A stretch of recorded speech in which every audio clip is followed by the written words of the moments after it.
Habib kok nggak ikutan? Ini orang lagi pada ribut kok Habib lagi diem aja, kan begitu? Jawab jangan. Jawab jangan. Kapan? Nanti aja di hall keempat. Saya jawab saudara, kalau serigala sama serigala lagi berantem, ente jangan misahin. Dicakar ente, betul? Betul. Buaya sama buaya lagi ribut, lu tonton aja.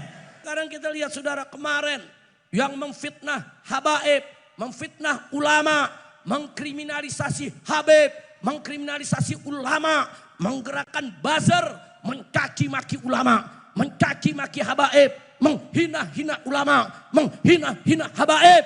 Sekarang di mana-mana dia dihina oleh rakyatnya. Di mana-mana dia dicaci maki, di mana-mana boroknya dibongkar habis-habisan. Betul?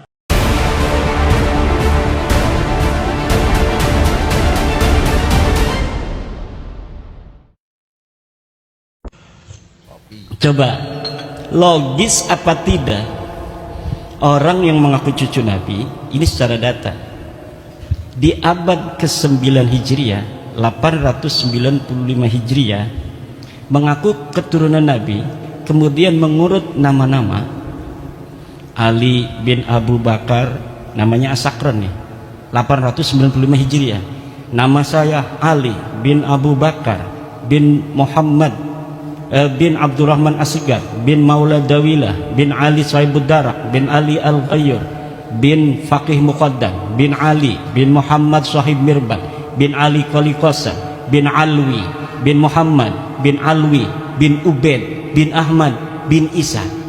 Ahmad bin Isanya 345 Hijriah. Sementara di abad-abad itu sudah banyak kitab nasab. Di abad keempat katanya Alwi ini hidup 400 Hijriah, berarti abad kelima. Di abad kelima sudah ada kitab Tahdhibul Ansab karya Al-Ubaidili 435 Hijriah. Tidak ada di sana mengatakan Alwi ini adalah cucu daripada Ahmad bin Isa. Ahmad bin Isanya disebutkan dia punya anak, kemudian keturunan sampai beberapa keturunan, tapi tidak menyebutkan Alwi ini, buyutnya Rizik Syihab itu, sebagai keturunan baginda Nabi besar Muhammad. Ada juga di abad kelima itu kitab Muntaqilah At-Talibiyah kalangan Ismail Toba-Toba. Ismail Toba-Toba itu 470 Hijriah.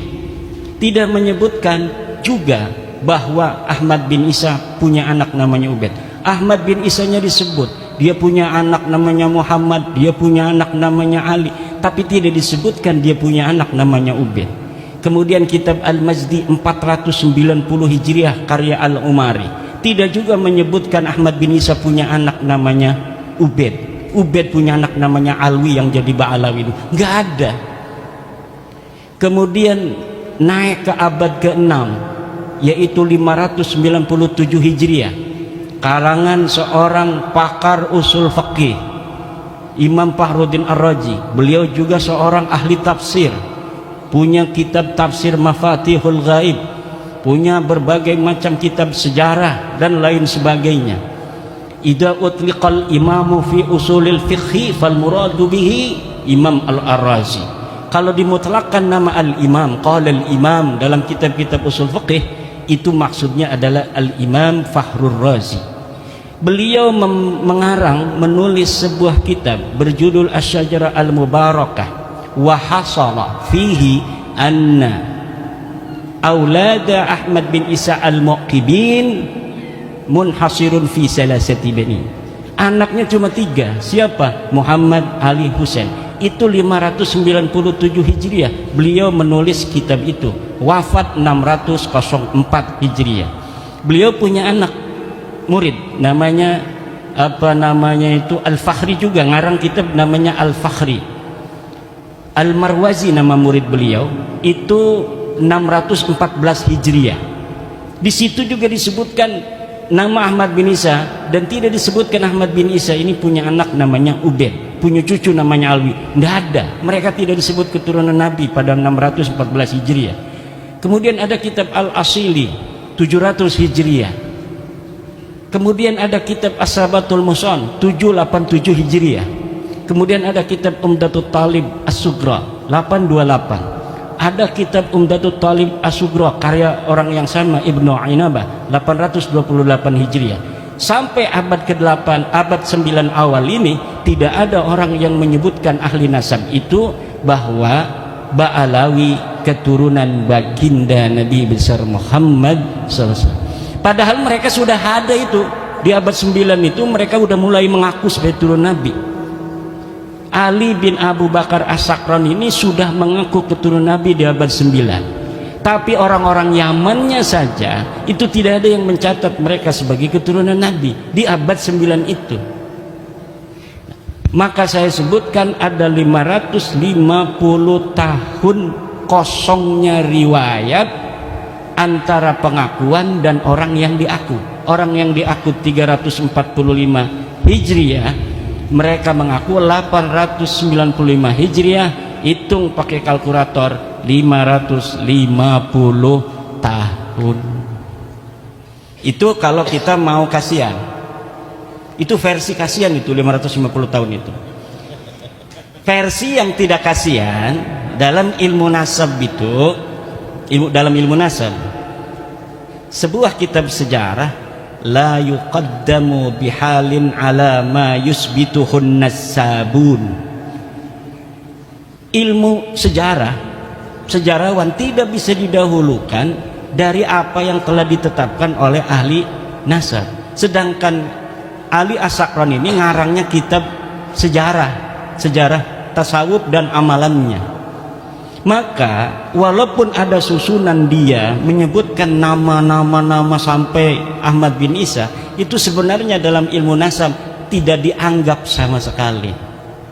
Adanya nama mereka itu muncul dalam kitab nasab, dalam kitab Tuhfatul Talib 996 Hijriah. Itu kalau dihitung 651 tahun.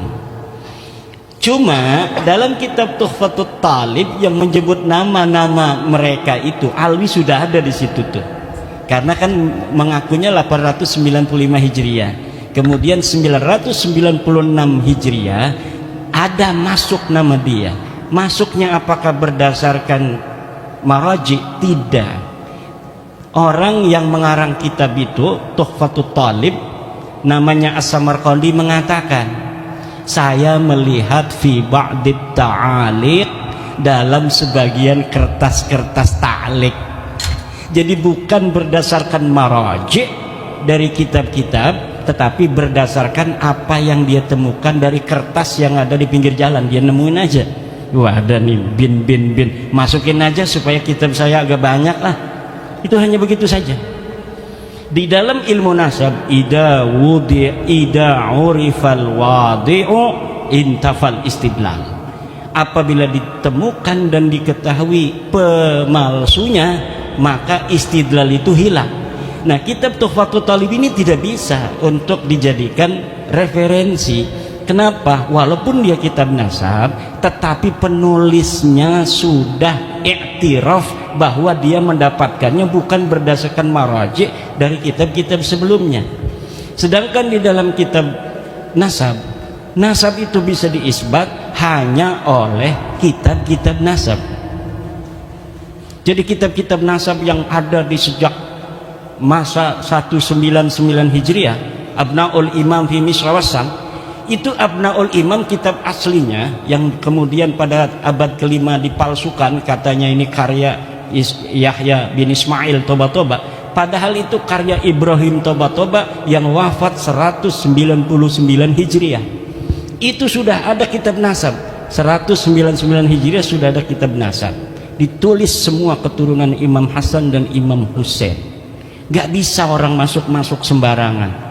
Kemudian ada kitab Nasabu Quraisy, ada kitab Nasab Bani Quraisy, ada kitab As-Sam'ani tentang nasab, ada kitab Siri Silsilatil Alawiyah 340 Hijriah karya Abu Nasr Al-Bukhari.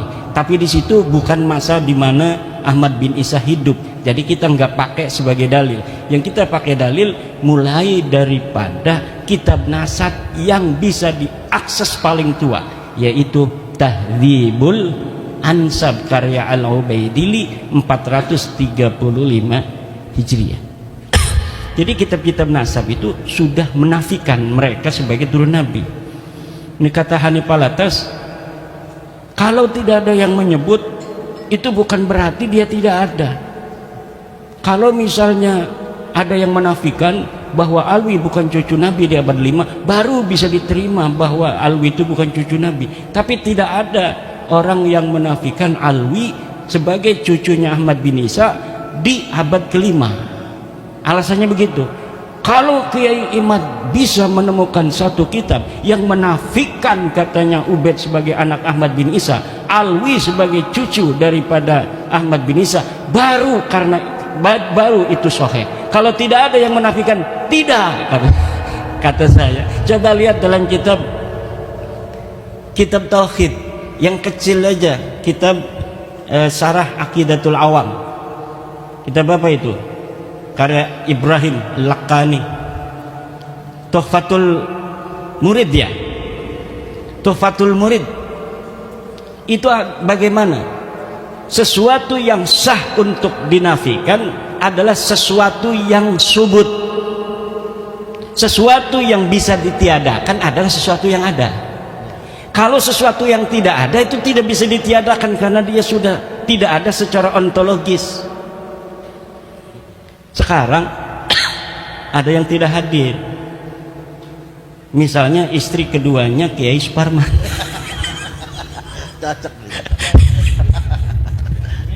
Istrinya ada, makanya saya candain. Misalnya Kiai Suparman punya istri 2, misal yang hadir cuma permaisuri. Ada misalnya namanya Mesaro, misal. Kok Masyarah tidak ada? Nah, tidak ada itu karena memang tadinya ada. Tapi kalau memang sesuatu itu tidak ada, maka bagaimana sesuatu yang tidak ada kemudian kita nafikan? Itu dalam teori filsafat itu tidak logis. Kalamun ghairu mantiqiyyin. Kalam yang tidak mantiki, yang tidak logis.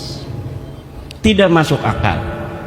Nah, ini akan panjang ini karena semuanya sudah paham. Nanti kita di dalam diskusi aja bahwa begini kesimpulannya.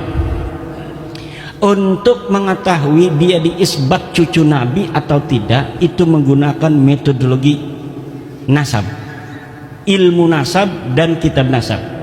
Secara kitab nasab mereka sudah hakul yakin kata Ramai Rama bahwa mereka bukan cucu Nabi. Untuk mengetahui apakah mereka ini nama-nama yang disebutkan sampai Ahmad bin Isa itu sosok historis, orangnya betul-betul ada atau tidak, itu menggunakan pendekatan historis, yaitu melalui menelusuri nama-nama keluarga mereka ini dalam kitab-kitab sejarah. Dan dalam penelitian penelusuran saya mengenai nama-nama keluarga mereka, dari mulai Abdurrahman Segaf, kakeknya Ali Abu Bakar As-Sakran, Abdurrahman As-Segaf punya ayah katanya namanya Muhammad Maula Dawilah. Ini adalah sosok yang fiktif. Dari mulai Muhammad Maula Dawilah punya ayah Ali Sahibud Darak, Ali Al-Ghayyur, Faqih Muqaddam, Ali bin Sohib Mirbat bin Ali Qoli Qasam bin Alwi, sampai Ubaid, itu semuanya sosok ahistoris, orang fiktif yang namanya diurut begitu saja demi untuk mencapai ketersambungan sampai Ahmad bin Isa yang sudah sahih sebagai keturunan Nabi. Jadi jangankan bisa diisbat secara ilmu nasab, uang sosoknya aja nggak ada. Bagaimana sih Kiai Imad bisa menemukannya? Begini Pak, di Tarim itu banyak orang dulu. Faqih Muqaddam itu 653 Hijriah. 653 Hijriah di Tarim itu banyak ahli-ahli agama, ulama-ulama besar. Ada kitab-kitab nasab sejarah yang ditulis. Kejadian apa saja yang terjadi di Tarim itu ada dalam kitab Al-Yafi'i, dalam kitab Tabaqat Fuqaha'il Yaman, dalam kitab As-Suluk, semuanya diterangkan. Ada kejadian pembunuhan para fuqaha 560 Hijriah itu, ada penyerbuan dari kerajaan membunuh para kiai-kiai karena perbedaan dalam cara pandang keagamaan. Tapi tidak ada satupun nama-nama yang disebutkan ulama baik yang dibunuh maupun tidak dibunuh dari keluarga Ba'alwi. Kenapa? Karena memang waktu itu mereka tidak ada di Tarim. Mereka belum ada di Tarim. Mereka pindah dari India masuk itu sekitar sebelum abad 9 Hijriah, beberapa puluh tahun sebelumnya. Kemudian menyusun sebuah kekuatan di situ, kesejarahan palsuin semua ulama-ulama di sana, direbut nasabnya orang, kemudian yang direbutnya itu diingkirodkan. Ini mereka kan nyantol ke Abil Jadid, ulama Hadramaut, Syarif Abul Jadid. Nasabnya diambil, Abul Jadidnya dihancurkan. Bahwa Abul Jadid ini tidak punya keturunan hari ini abad 9. Sama juga dengan Wali Songo. Wali Songo diambil itu sejarahnya, dibelokkan nasabnya ke Hadramaut, keturunannya dihilangkan bahwa mereka tidak punya keturunan. Ini yang akan terjadi kalau tidak ada bab nasab 2022 dan tidak ada Kiai Suparman Abdul Karim di Lampung. Ini yang akan terjadi karena beliau yang awal-awal mengambil nyamber itu dari Banten. Luar biasa, antara Lampung dan Banten persahabatan yang tiada akhir. Dari zaman